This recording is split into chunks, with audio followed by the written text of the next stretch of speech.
Hey guys, good morning. It's Saturday. Happy weekend. Happy Saturday to you all. It's December 1st. And today's video, I did want to talk about a few things that really has got me fired up for the day. Uh, just, again, I love people. My journey and walk was about restoring my faith in humanity for myself and my children, and for my children in particular. And then a couple things happened in the last 24 hours that I read. One I saw firsthand here, right outside my office door, and then one I read about. Before I do that, I'd thank you to Bob and Sue Ron out of Phoenix or Scottsdale, Arizona, who forwarded to the site hour an update on another natural not disaster, I guess they can call it a disaster, but there's a Anchorage, Alaska got hit with a 7.0 earthquake. They're talking about tsunami warnings, which I assume will be hitting the west coast of west coast of the U.S. As well as the Orient. Um, so there's certainly prayers and thoughts and going out to those folks and as they go through things. And so the couple of things that I wanted to talk about was I got home last night, and I like to share really good stories. I know you guys know I'm back in the workforce, and what I do for a living is essentially manage and run a warehouse and distribution of where delivery drivers do what they call the last mile. It's taking your product that you purchase into your home and delivering it, assembling it, setting it up, whether it be furniture, appliances, things of that nature. Um, I don't work very hard, but the guys that do that for a living work extremely, extremely hard. And I've always said everything goes back to character.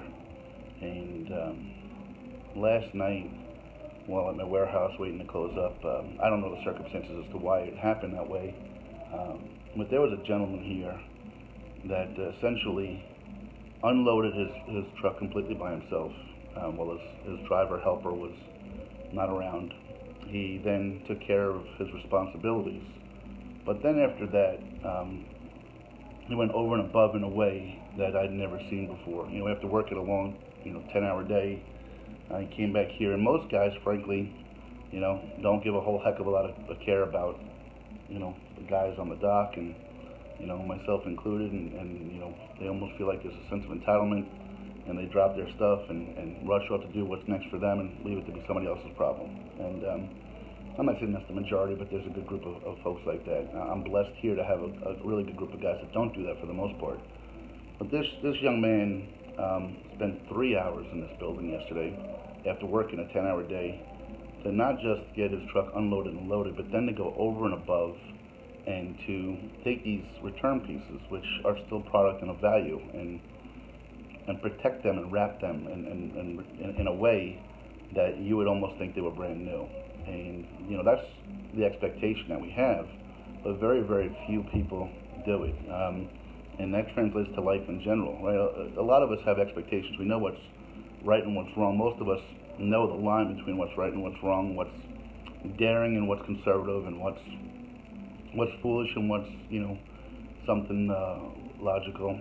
But how often do we actually process and execute it? And this guy I had to call him out because he earned, his name is Wilbur, he earned so much respect from me last night, just watching him in action. But again, wasn't so much just what he did, it was how he did it. Not one point did he gripe or moan that his helper wasn't there helping him. At one point did he say, "This is BS, I just want to get out of here." And not one point. He sat there laughing, talking, singing. We have music on in the warehouse.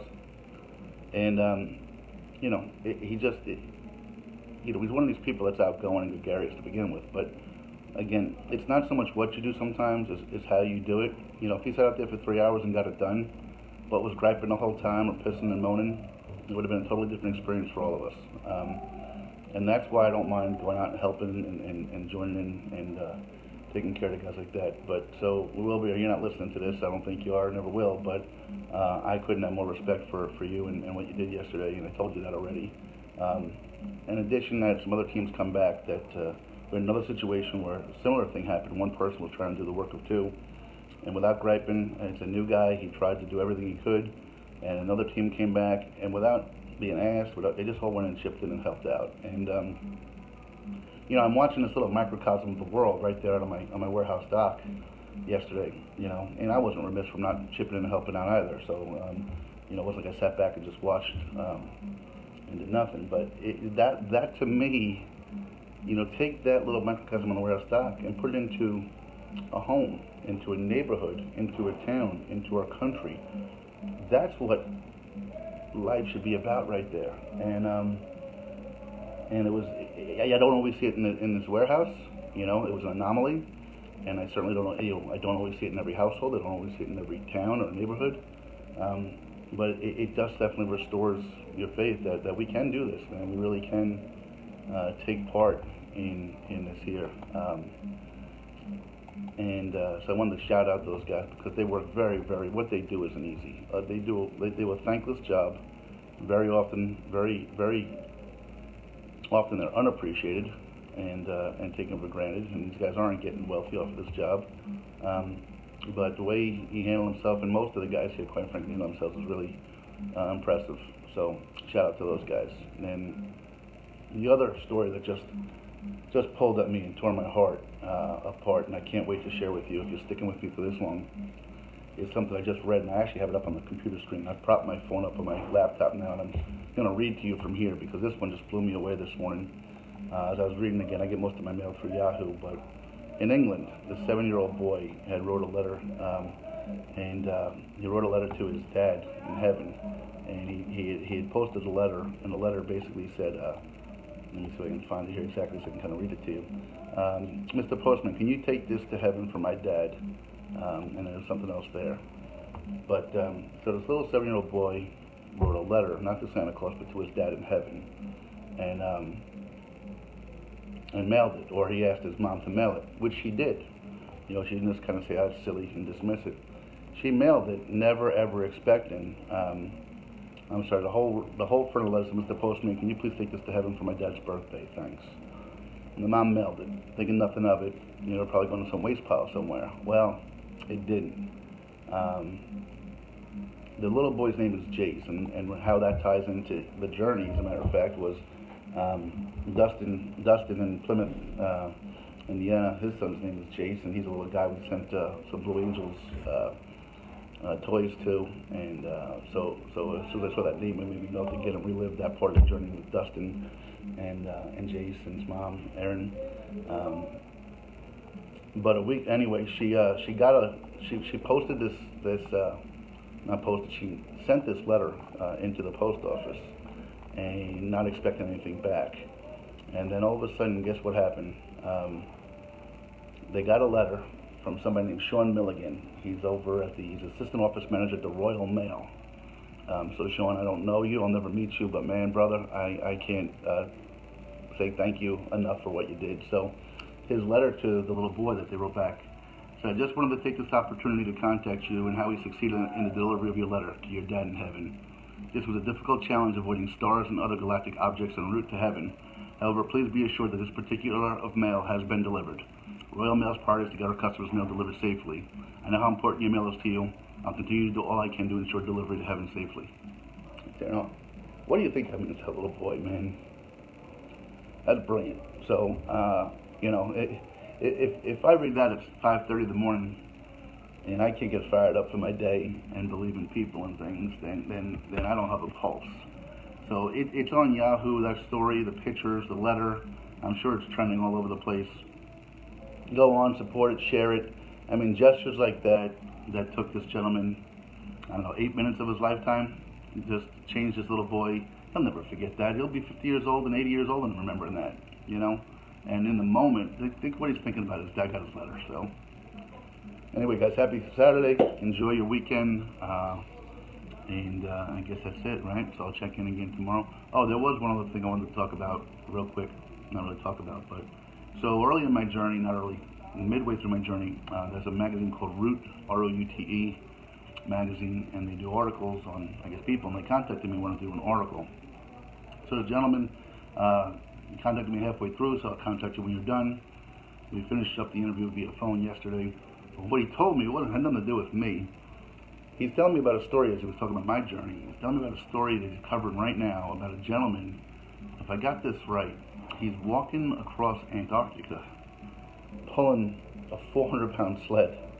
You know, I think he's planning on it being, it can't be 7 months. I think it had to be 7 weeks or something like that. But imagine going, I mean, as I said, in Antarctica, when you come across, wildlife out there, it's not little cuddly, warm, and fuzzy stuff. It's in the elements. So this gentleman, I'm not sure what the purpose is and what motivated him to do so, but Nick, who did the interview, is currently following or talking to somebody who's trekking across Antarctica with a 400-pound sled. Now, some of that will get lighter as he goes with provisions being gone, but man, can you imagine that? And he's pushing it. He's not a dog sled. He's not dog sledding it. He told me he's pushing this sled 400 pounds. I mean, God, all I did was walk. I mean, that's crazy. But anyway, so if you guys want to research that or look into that, please feel free. Guys, thanks for sharing to the Facebook page and the post and your thoughts and your wishes. A lot coming still, and things are settling down here. I know it's going to be a tough month of December for me because my help isn't on the way here in the office until then, so I'm kind of doing double duty. It's okay. I'm really enjoying it and being part of this team. And I'm going to keep going and getting what I can get done in terms of the book and other things, but it's just kind of on a little bit of a little less time each day to do that right now. But rest assured, one of the things I talked about in the interview with Nick and how this affected me personally as a man, and I've said this before, but I've never been more committed to things. When I say things now, it's kind of not if I'd like to do this. I will do this, and I know I will, and I will get it done. So when I tell you that, January 2nd will be, the start of really ramping this stuff up, because I'll have help here. Yes, I'll be working a few doubles to train everybody, but once that's done, life goes back to normal for me. I have a normal hourly schedule, and that leaves normal amount of personal free time, and that's where that dedication and assurance that I'll do this will come through. So, guys, I love you very much. Thank you. Have a great day. I think one of our journey friends, I don't know who's still listening, but Doreen and her husband are leaving for Antigua, I believe, tomorrow. So if I forget to reach out to them later, Doreen, have a safe trip. Have a great time. Hope you all have fun and have a great weekend.